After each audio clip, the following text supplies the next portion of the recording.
365 Days to the Wedding is about two people pretending to get married. Or is it?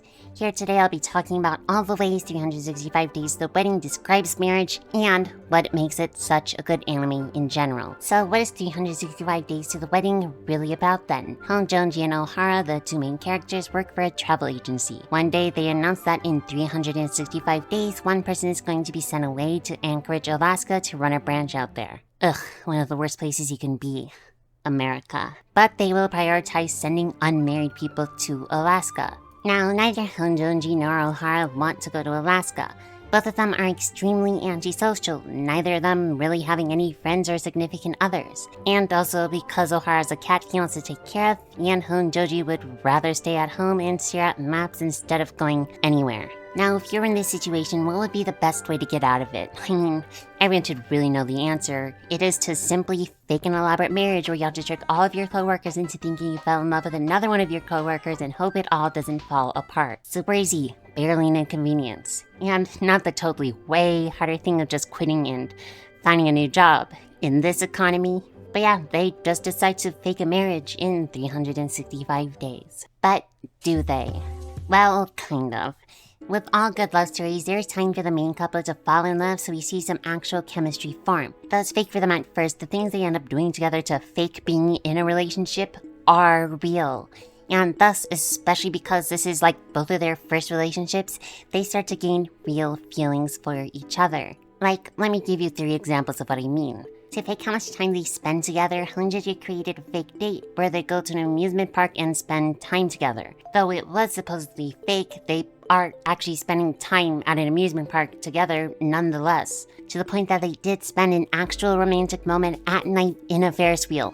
How cliche can we get here? And Ohara almost made a move with saying some raised up words to Honjoji, but he threw the bag. But can we really blame him here? This is his first date in quotation marks, so you can't really expect him to fully have all the words to say. For a second example, they set up a couple's living space in Ohara's home to show off how they live as a couple together to their coworkers. Though it's obviously contrived how it's set up and they aren't actually living together, they still set up a faux home, and when Ohara brings over an important client to his made-up house, Honjoji gets jealous that he was alone in his house with another girl, which is just adorable, and the girls said they were cute together, which is just a massive plus, especially with how they reacted. And for the third way they fake grew yet actually really grew is when they visited Ohara's hometown. Now, usually when you get to meet the parents or visit someone's childhood home or town, you get to learn a lot about them.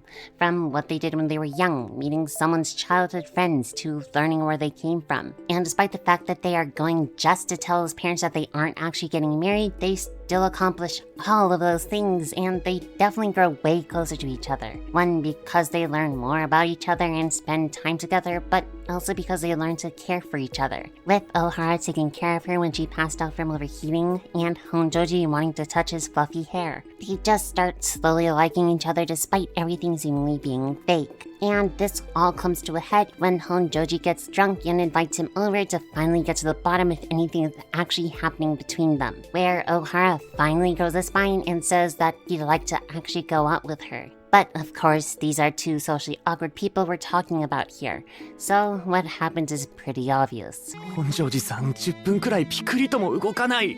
どうして何の返事もない？ They both overthink things and nothing happens. Now, that only comes in episode 7. There is plenty of time before the end of the season, and seeing how this anime is, I have full trust that it will be good, hopefully.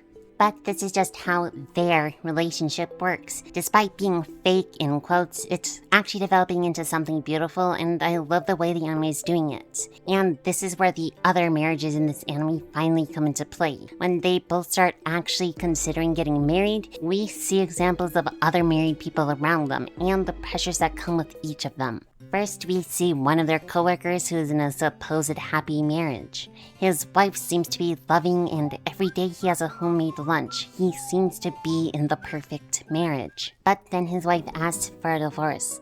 Only he was happy, while the wife sacrificed herself to keep everything running. The seemingly perfect marriage was only perfect for one half.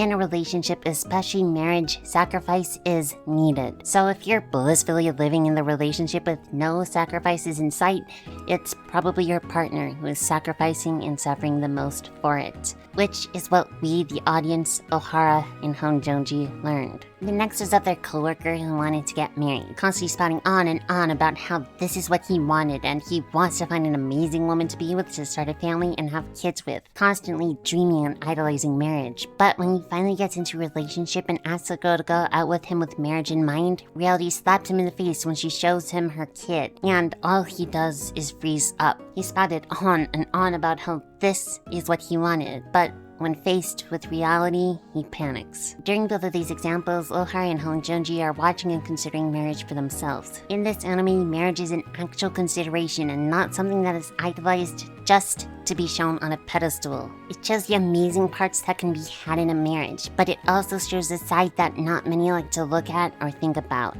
And I really like that about this anime. Now, as of writing and uploading this video, only episode 8 is out, so there are still 4 more episodes to go. But from what I've seen in this anime, it's only gotten better and better, so I trust the ending is going to be amazing. And this anime is available on Crunchyroll, but yeah, that's about it. Hope you enjoyed this video. If you did, you can subscribe if you want. But anyways, I'm Ayanoi, and bye-bye.